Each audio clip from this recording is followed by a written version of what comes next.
João, capítulo 2, Evangelho de João, capítulo 2, dos versículos 13 a 25. Todos têm o texto? Quem não tem o texto, chega perto de alguém que tem. Diz assim o texto da palavra do Senhor em João 2, 13 a 25. Ao aproximar-se da Páscoa dos judeus, Jesus subiu para Jerusalém e encontrou no pátio do templo os que vendiam bois, ovelhas e pombos, além dos cambistas ali sentados.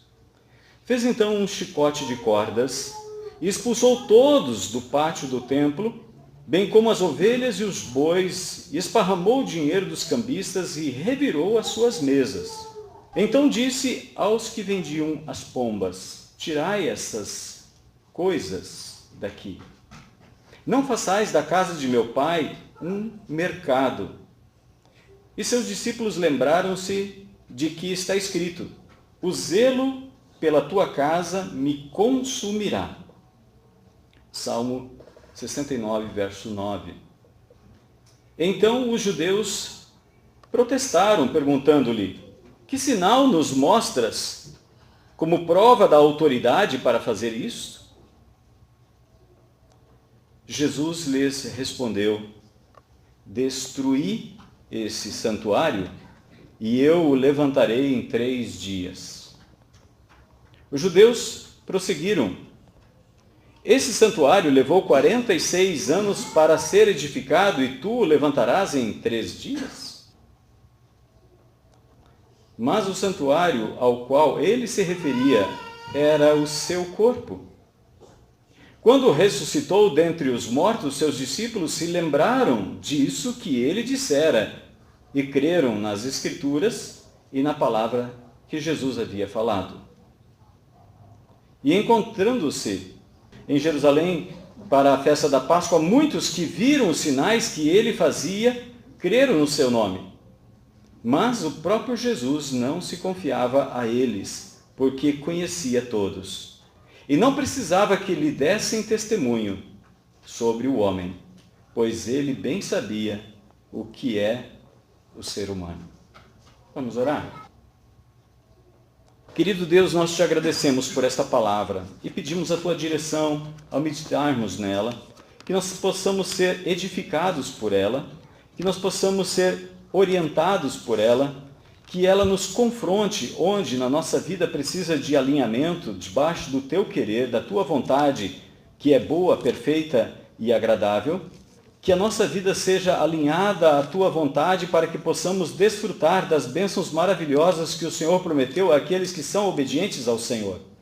Pai, guarda nosso coração e a nossa mente em ti mesmo, para a glória de Jesus, que teu Santo Espírito venha ministrar o nosso coração, venha falar ao nosso coração agora através desta palavra, porque o Senhor conhece a nossa estrutura e, como Davi disse muito bem, nós somos pó.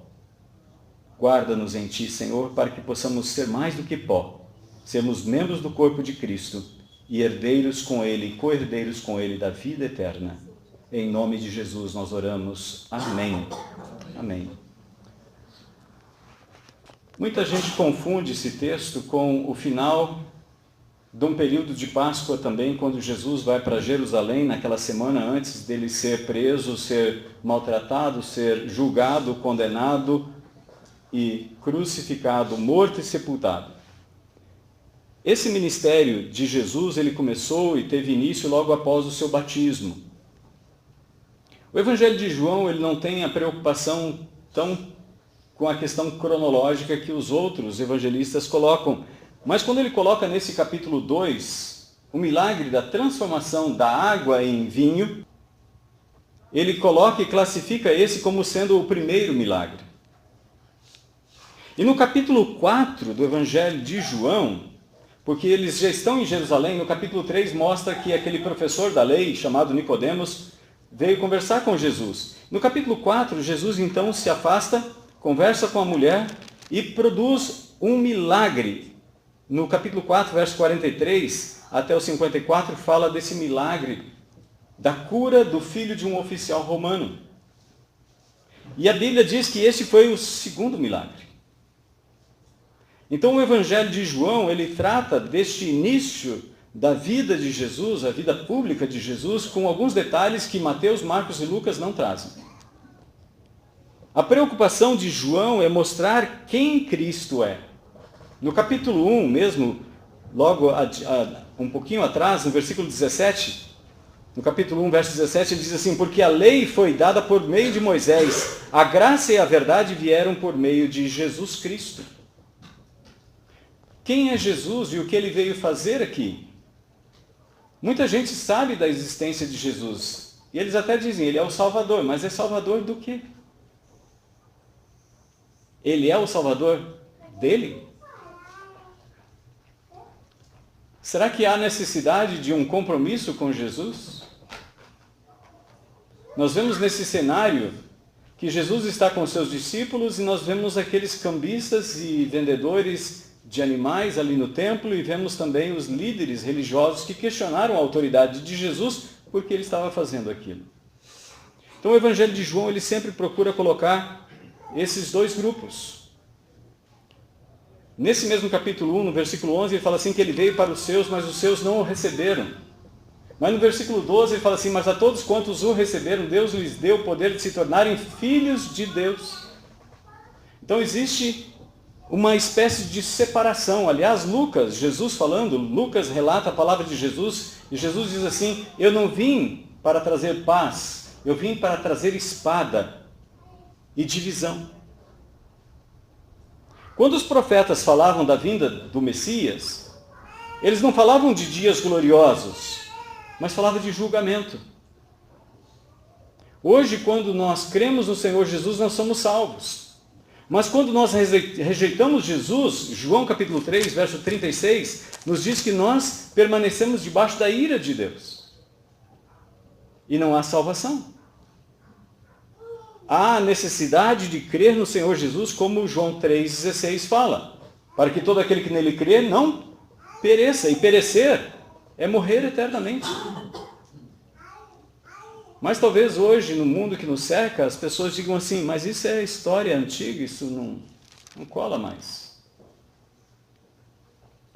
Quando Deus havia estabelecido o templo para adoração, Deus havia deixado um pátio enorme em volta do templo.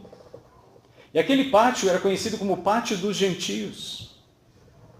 E como o judeu ele era muito bairrista, ele achava que só ele era povo de Deus.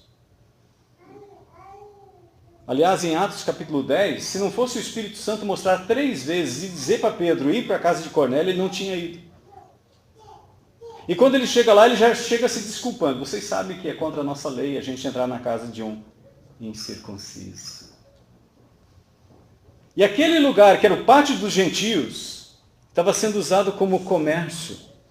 Bois, ovelhas, cabritos, pombos, troca de dinheiro, porque o templo tinha sua própria moeda, então não podia entrar uma moeda estrangeira com efígie de algum imperador ou coisa assim, então eles cambiavam ali e só podia entrar lá ofertas com o dinheiro que era considerado então do povo de Israel. E Jesus chega nesse cenário, esse cenário que já havia sido deturpado, já havia sido modificado. Aqueles líderes haviam modificado as leis de Deus. 700 anos mais ou menos antes de Jesus nascer, Deus fala através do profeta Oséias, o meu povo está sendo destruído porque falta conhecimento, porque você, sacerdote, aquele que era o responsável pela educação, pelo ensino da palavra de Deus, ele estava negligenciando a sua tarefa.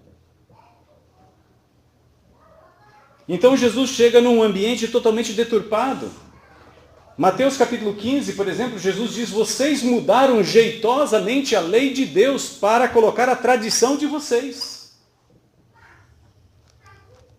O texto aqui segue dizendo que ele não precisava que ninguém desse testemunho sobre o homem, pois ele bem sabia o que é o ser humano. Ele sabe que a nossa tendência é sempre se desviar. É como Davi, no Salmo 103, verso 14, ele diz, o Senhor conhece a nossa estrutura e o Senhor sabe que nós somos pó. Se não for a redenção de Cristo, nós estamos perdidos eternamente. Mas a boa notícia é que Deus nos ama de tal maneira que deu o seu único Filho para que desse a sua vida por nós. Essa é a mensagem de João, mensagem central de João. E Jesus está aqui no templo. E hoje nós queremos meditar nesse texto debaixo desse tema, ministério de restauração. Talvez você não está conseguindo enxergar direito porque precisa de restauração. A restauração ela é feita em um objeto de valor. Ninguém restaura lixo. Recicla. Mas ninguém restaura lixo. Agora, quando você tem uma pedra preciosa, você tem um objeto antigo precioso, você tem um móvel antigo, vamos dizer lá de 1500, 1600, você tem um móvel desse em casa, ele tem um valor inestimável. Um alto valor. Por quê? Porque ele é único. O que Jesus veio restaurar? Ele veio restaurar aquilo que estava perdido. É por isso que Lucas, capítulo 19, no versículo 10, ele fala, ele veio para buscar o que se havia perdido. Jesus veio para nos restaurar para o Pai. Nós somos criados à imagem e semelhança de Deus. E nós deveríamos refletir isso aqui nesta terra. Então Jesus chega naquele cenário, primeiro ano de ministério dele, primeira Páscoa que ele vai em Jerusalém, depois de ser batizado no Espírito Santo, depois de ser batizado por João Batista nas águas, ele vai para Jerusalém e ele vê aquele cenário e ele se revolta. Aliás, essa revolta de Jesus a gente vê sobre Saul, quando ele fica sabendo da notícia que os povos vizinhos estavam sitiando uma cidade, e mesmo se ele se rendesse, eles iam furar todos os olhos direitos das pessoas. Mesmo se eles se rendessem. E ele fica indignado. E a Bíblia diz que o Espírito de Deus veio sobre ele. Ele pegou e picou 2 bois, e mandou os pedaços por alguns homens para as cidades de Israel, e disse, isso vai acontecer com o gado de vocês, se vocês não se unirem comigo para a batalha. A gente vê o Espírito de Deus vindo sobre Sansão. A gente vê o Espírito de Deus vindo sobre Elias. Elias está no Monte Carmelo. Ele está orando, pedindo a Deus, Senhor, manda chuva. E 7 vezes ele manda o jovem aprendiz de profeta para ver se estava vindo chuva do horizonte. Ele olha e na 7ª vez ele diz, olha, vem uma nuvenzinha lá, tamanho da palma de um homem. Ele diz, é suficiente, é o sinal de Deus, pode mandar Acabe descer correndo. Só que acontece uma coisa interessante. A Bíblia diz que o Espírito Santo veio sobre Elias, ele correu mais rápido do que as carruagens. Ele chegou antes no palácio do que a própria carruagem real. E a Bíblia diz que depois um anjo veio e deu alimento para ele, e ele caminhou 40 dias e 40 noites com aquele alimento, sem sentir fome, sem sentir sede.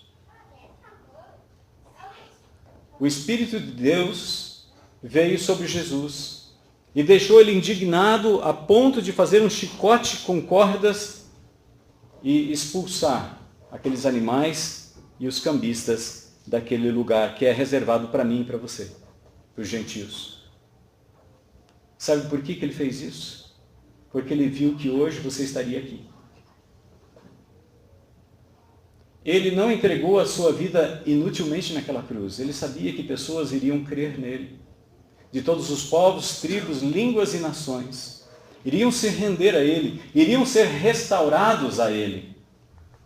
Então a primeira lição que eu quero compartilhar com vocês aqui é que Jesus veio para trazer restauração.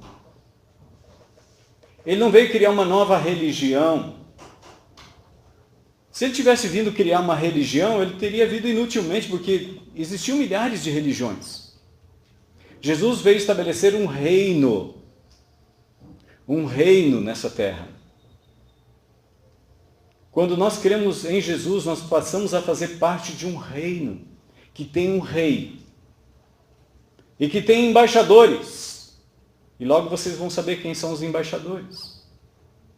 Jesus veio para trazer restauração. Mas com o passar do tempo, o homem foi se afastando de novo de Deus e começou a fechar o povo de Deus num gueto, como o povo de Israel tinha feito. E se você não for dessa religião ou daquela religião, você não vai para o céu. Porque só nós somos verdadeiros. O outro diz lá, nós somos verdadeiros. De novo, o homem se afasta da presença de Deus. Deus levanta homens, como há 500 anos atrás, Martim Lutero, Zwinglio, Calvino, Wesley e tantos outros, que foram anunciando de novo o Evangelho do Senhor Jesus. Devolveram a Bíblia para a mão do povo. A Bíblia que era proibida até 1965, Concílio Vaticano II, era proibido qualquer pessoa ter Bíblia em casa. E ainda hoje é proibido que qualquer membro da Igreja Católica Romana interprete a Bíblia. Nem o padre pode interpretar a Bíblia, somente o bispo e o colegiado, o magistério da igreja que pode interpretar a Bíblia. Está vetado até hoje a interpretação da Bíblia pelo povo. Estão colocando vendas aos olhos dos homens. E de novo isso nos levanta uma indignação interna. A mesma indignação que levaram outros homens a serem perseguidos. Como o pastor batista norte-americano, que entregou a sua vida na luta pela igualdade, porque havia segregação racial lá. Martin Luther King Jr. entregou a vida dele por causa de uma causa. E alguns anos depois, um presidente negro ocupou a Casa Branca. Que ironia, né? Um negro ocupando a Casa Branca. Ficou bem colorido. Em segundo lugar, Jesus veio para restaurar a adoração. Aquela adoração que era estabelecida no Antigo Testamento, que era o sangue de animais, era imperfeita. O livro aos Hebreus, que fala sobre os sacrifícios e o culto, diz que o sangue de animais não pode purificar ninguém. Mas é o sangue de Jesus, o sangue perfeito, da nova aliança que nos purifica de todo o pecado. Todo aquele sacrifício, todos aqueles sangues derramados apontava para o sangue de Jesus. Porque a pessoa que pecava e ia lá e oferecia um sacrifício pelo perdão dos seus pecados, era o sangue de outro que era derramado, não era o dele. O culpado saía inocente e o inocente era morto. Era uma parábola viva mostrando que o inocente morreria no lugar do culpado. Aliás, Jesus Barrabás, o nome dele também era Jesus, o Barrabás ou Barrabás, que pediram para soltar, ele era um homicida. A Bíblia diz que ele era um homicida. Num motim eles mataram pessoas. E agora Jesus de Nazaré é substituto de um assassino. Isso mostra que Jesus veio para resgatar até o mais vil pecador. Aliás, o apóstolo Paulo foi responsável por muitas mortes. E Paulo diz, eu sou exemplo, para que a meu exemplo você creia na graça de Deus. Porque Deus deseja a salvação de todos os homens, que todos os homens cheguem ao pleno conhecimento da verdade, porque há somente um Deus e um só mediador entre Deus e os homens, Cristo Jesus, o homem. A adoração verdadeira que nós podemos prestar a Deus é a adoração dos nossos lábios. Hebreus capítulo 13, versículo 15, nos diz que Deus se agrada com sacrifícios de louvor, que é o fruto dos nossos lábios. Então, quando você canta aqui, você está oferecendo culto a Deus. Não é o ministério de louvor aqui que está se apresentando, aliás, eram apenas 2 aqui. Mas cada um de vocês é um adorador ou não? Se não é, vai ser. Aí você diz, eu não sei cantar, mas canta mesmo assim, aprende a cantar. Você canta no chuveiro.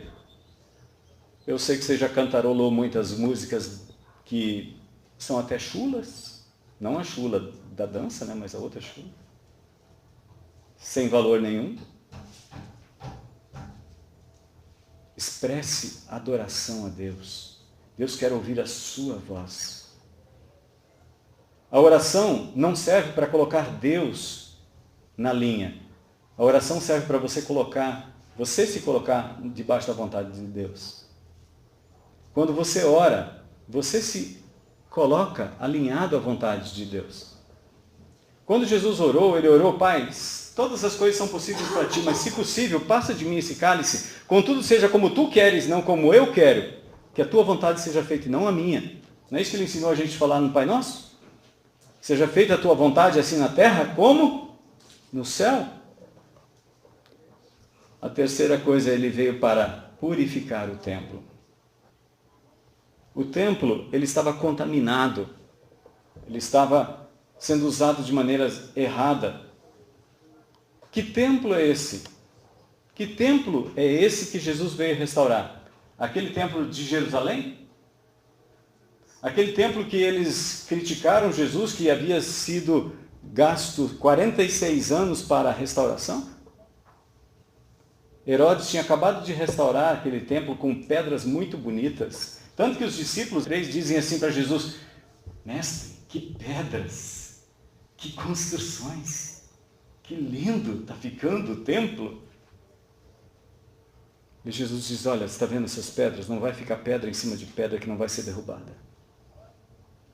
Não é desse templo que eu estou preocupado. Não é esse templo que eu vim restaurar. Eu vim restaurar o verdadeiro templo.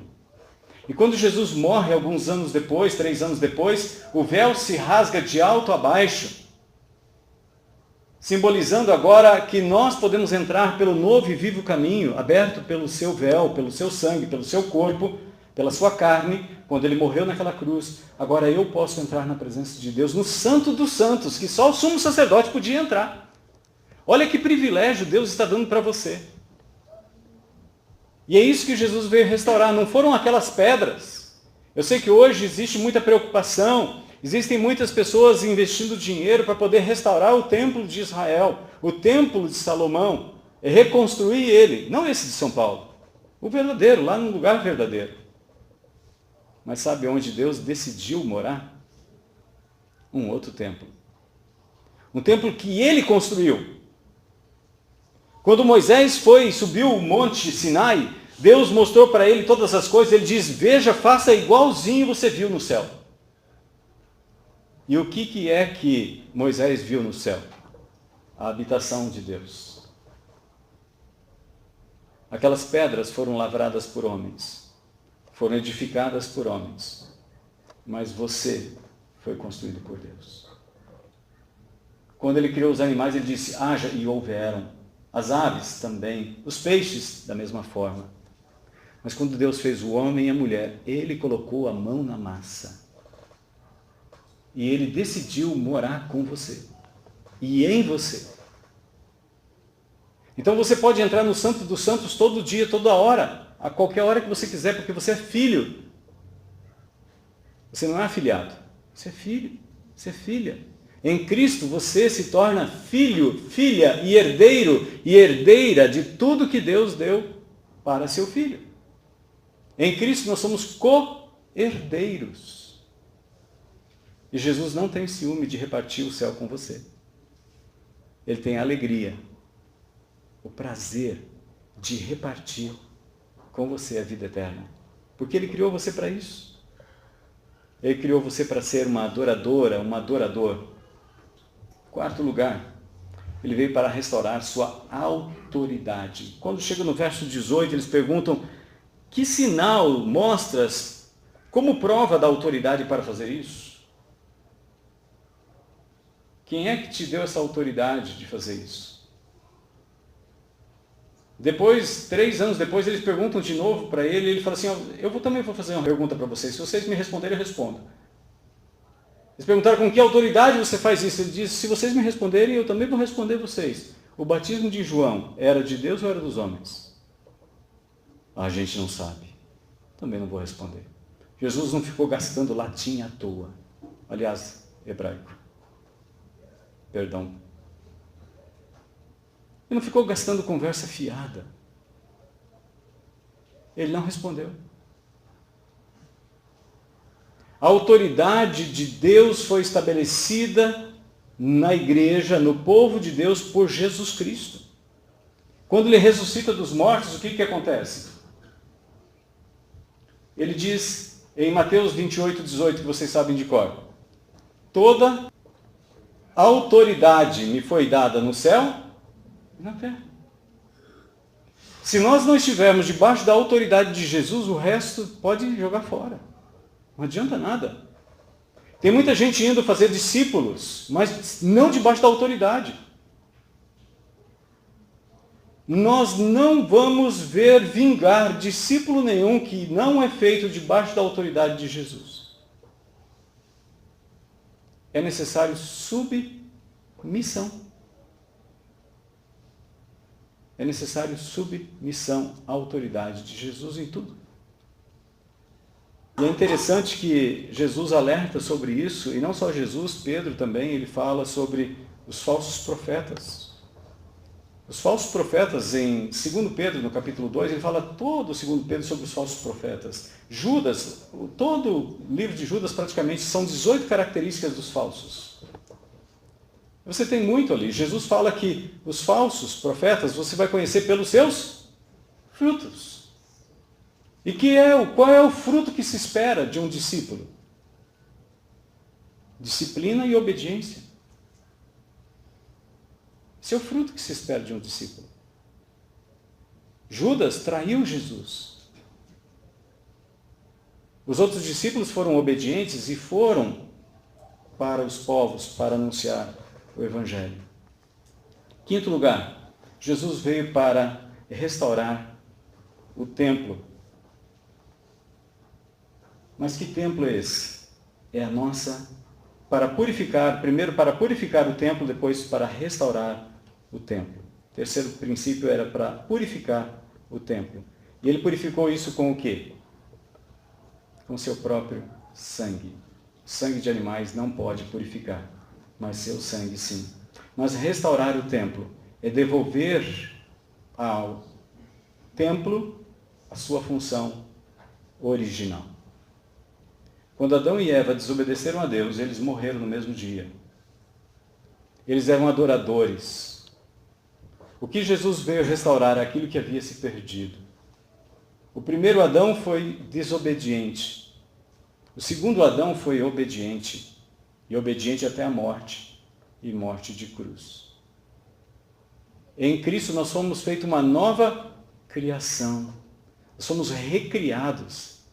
Efésios capítulo 2, versículo 10, versículo 8 e 9, todo mundo sabe de cor: pela graça sois salvos mediante a fé, isso não vem de vós, é dom de Deus, não é o resultado de nossas obras para que ninguém se glorie. Mas no versículo 10 ele fala que nós somos em Cristo uma nova criação, preparados para fazermos as boas obras que ele de antemão preparou para que nós andássemos nelas, para que nós as praticássemos. Não é que Jesus praticou as boas obras que nós deveríamos praticar. Jesus nos restaurou para fazer aquilo pelo qual nós fomos criados para fazer. Nós fomos criados para a glória de Deus, para glorificar a Deus na família,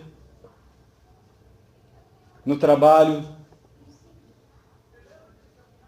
na rua, em casa, onde quer que a gente vá. Deus pode e deve ser glorificado pela sua vida. Sexta lição que eu tiro desse texto, que eu gostaria de compartilhar com vocês. E quando cremos no Senhor Jesus, nos unimos a Ele, que é o cabeça, e nós, membros do seu corpo. É possível a cabeça mandar e o corpo não obedecer? Quando isso acontece?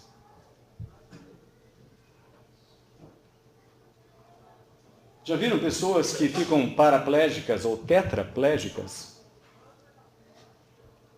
O paraplégico, as pernas obedecem? E o tetraplégico?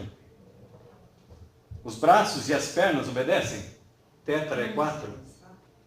Obedecem? Mas e a cabeça? ela continua enxergando? Falando?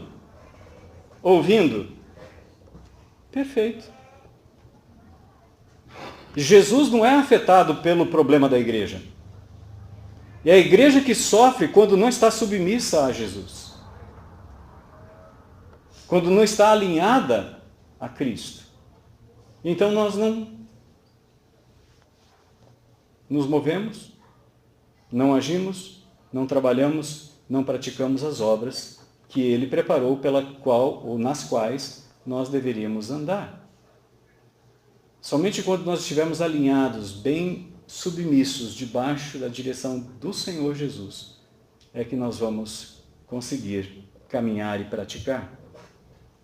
1 Coríntios capítulo 6, versículo 16, 17 nos diz que quem está em Cristo é um só Espírito com Ele, não é isso? Mas aquele que se une ao Senhor é um Espírito com Ele. Eu não preciso ter um outro Espírito dentro de mim. O meu próprio, que me diz, minha mão deve segurar esse microfone desse jeito, eu devo olhar para cá, eu devo olhar para lá, eu vou decidir com qual pé que eu vou ficar segurando o meu peso. Há uma sincronia perfeita. Há uma simbiose perfeita entre Cristo e o crente.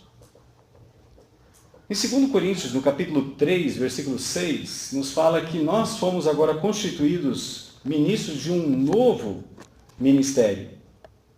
Diz assim o texto de Paulo aos Coríntios: foi ele quem também nos capacitou para sermos ministros de uma nova aliança, não da letra, mas do Espírito, porque a letra mata, mas o Espírito dá vida. Se o ministério da morte, verso 7, gravado com letras em pedras, veio em glória, tinha sua glória, tanto que Moisés, quando ele tinha um encontro com Deus, ele saía de lá, seu rosto refletia, brilhava. Se o ministério com letras em pedra veio em glória, de maneira que os olhos de Israel não podiam fixar os olhos no rosto de Moisés, por causa do seu brilho que estava se dissipando, como não será maior glória, ou de maior glória, o ministério do Espírito? Infelizmente, a igreja se afastou, como o Antigo Testamento, o povo se afastou dos princípios de Deus e transformaram o próprio pátio, onde devia ser o lugar para receber os gentios que eram adoradores, como aquele eunuco da Etiópia que foi para Israel para adorar e comprou o rolo do livro do profeta Isaías e estava lendo na sua carruagem, conforme você encontra o relato em Atos capítulo 8, estrangeiros. Em Atos capítulo 2, nós vemos que em Jerusalém haviam muitos estrangeiros que vinham adorar.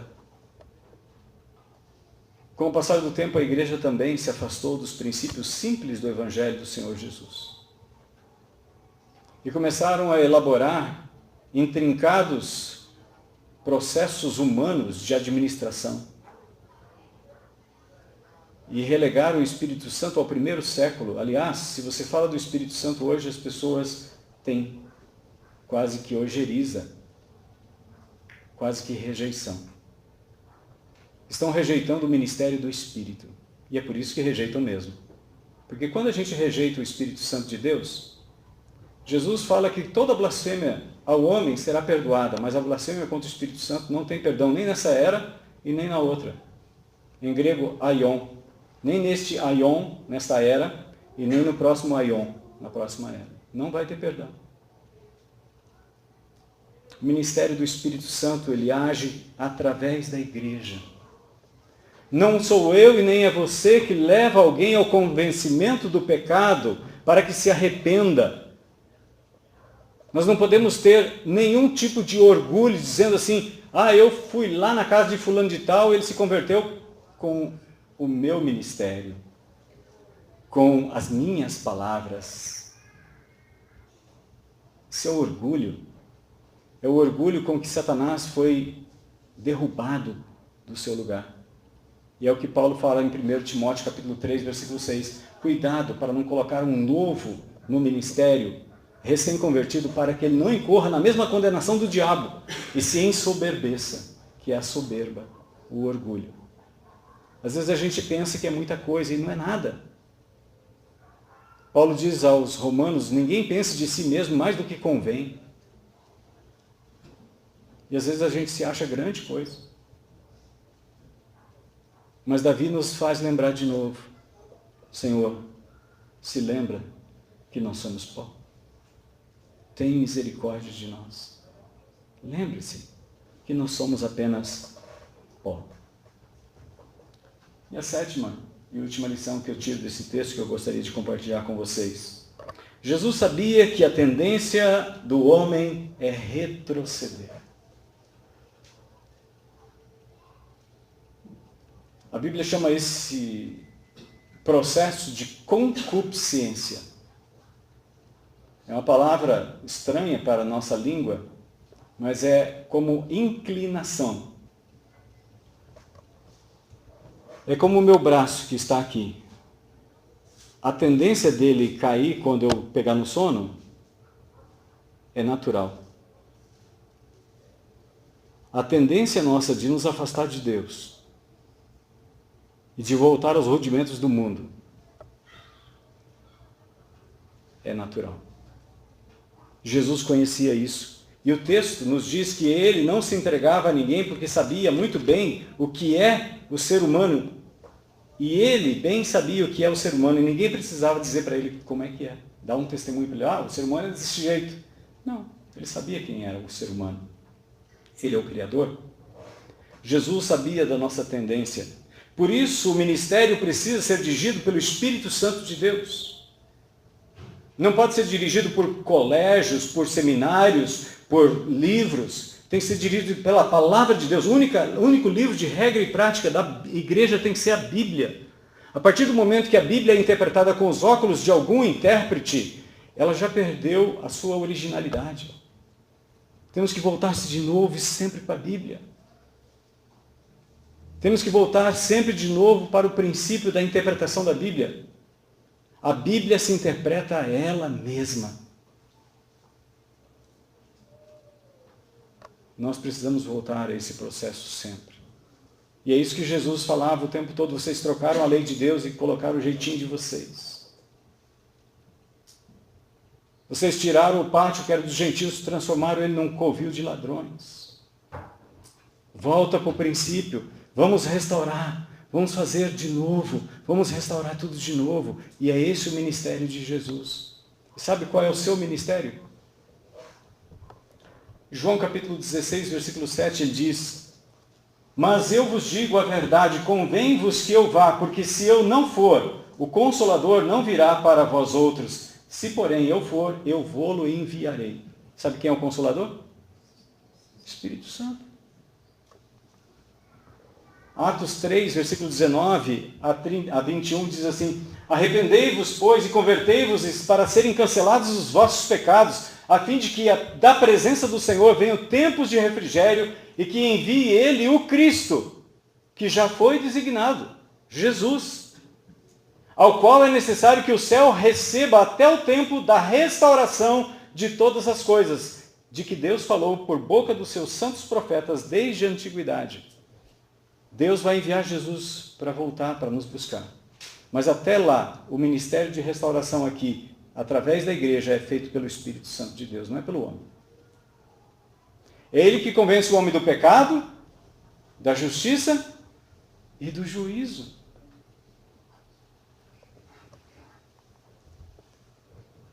Segundo Coríntios, no capítulo 5, versículo 18 a 21, ele fala assim: ora, tudo provém de Deus, que nos reconciliou consigo mesmo por meio de Cristo e nos deu o ministério da reconciliação.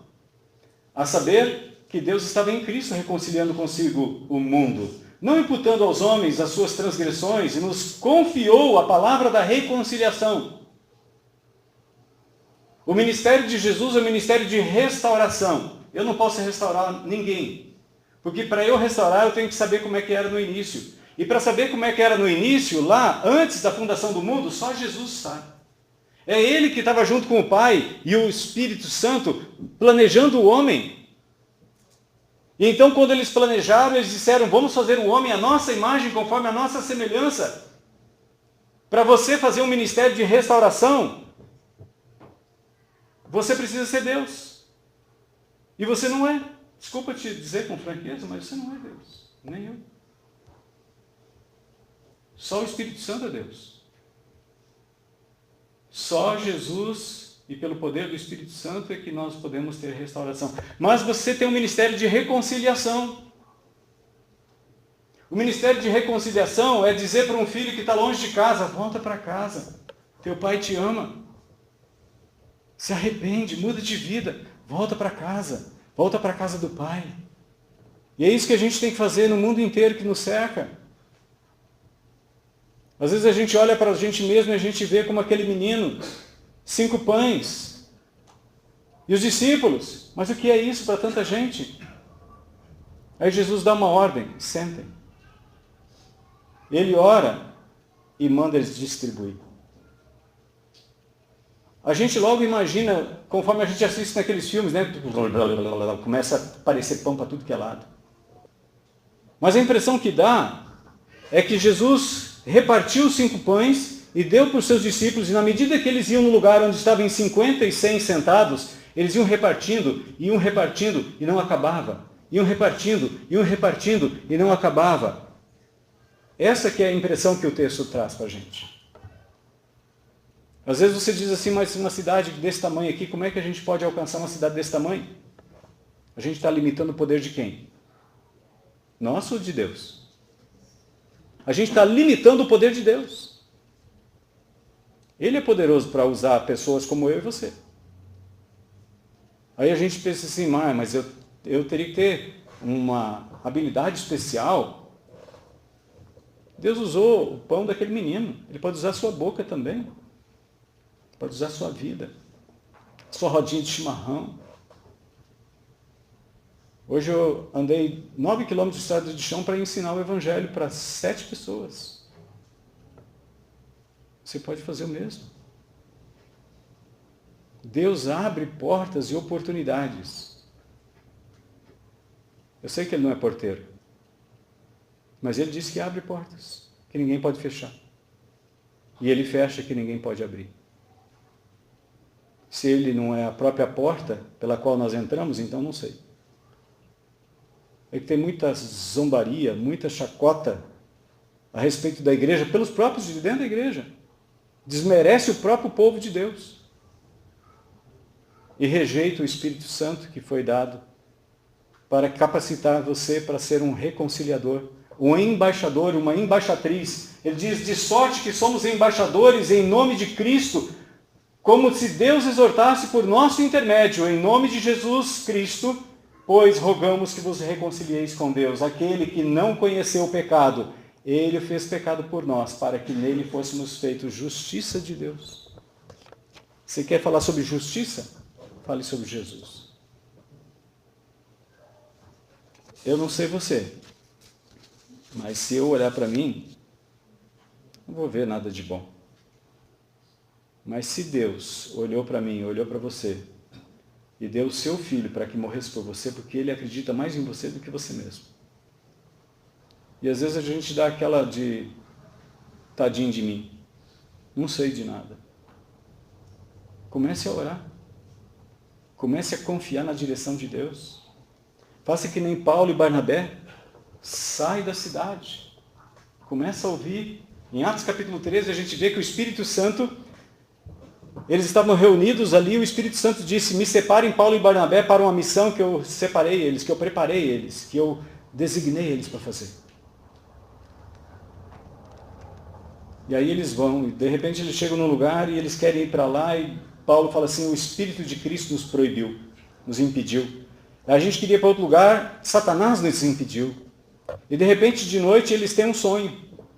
Paulo sonha, e naquele sonho aparece um homem vestido como os gregos se vestem, e ele disse, passe à Macedônia e nos ajuda. E então ele entendeu junto com Barnabé, ele diz, entendemos que era para a gente ir para Macedônia. E lá ele foi e plantou as igrejas de Filipos, Tessalônica, e assim foi. Corinto, o ministério avançou. Deus quer usar a sua vida. Agora, você está disposto, você está disposta a ser porta-voz e reconciliador em nome de Cristo, onde você foi colocado? Então peça a Ele que faça isso. Vamos colocar em pé? Não existe ministério mais importante para você fazer do que esse. Mas às vezes as pessoas querem ser funcionários públicos porque têm uma segurança no emprego. Existe segurança melhor do que a da salvação? Existe ministério mais importante do que do Evangelho para nós nos engajarmos? O que Jesus prometeu? Ou será que ele só estava usando palavras, mera retórica? Buscar em primeiro lugar o reino de Deus e a sua justiça, as demais coisas serão acrescentadas. Será que ele só usou isso como palavras de efeito? Sei lá, ele achou bonito falar isso? Ou isso é sério? Então vamos buscar em primeiro lugar o reino de Deus. Não comece grande, comece pequeno. Jesus disse, basta seu dia, o seu próprio cuidado, a sua própria preocupação. Amanhã, quando você acordar, lembra de orar primeiro, antes de sair da cama. Fala, Senhor, o que o Senhor quer fazer hoje? Será que eu posso me unir com o Senhor? Posso colocar a minha boca à disposição do Senhor?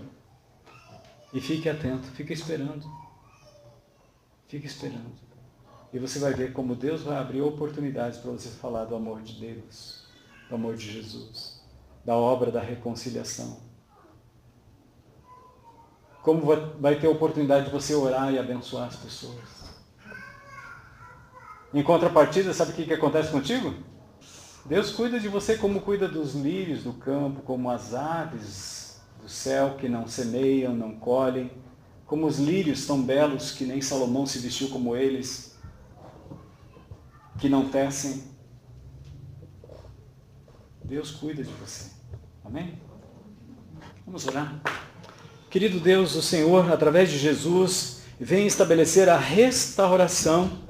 O ministério de restauração está na mão dele e agora ele nos enviou o Espírito Santo que está completando a obra da redenção, como Paulo disse aos filipenses, os macedônios, aquele que começou a boa obra em vocês, vai concluir essa boa obra até o dia de Cristo Jesus. Então, quando o Senhor Jesus voltar, juntamente a noiva e o Espírito diz, ora vem Senhor Jesus, nós estaremos nos encontrando contigo.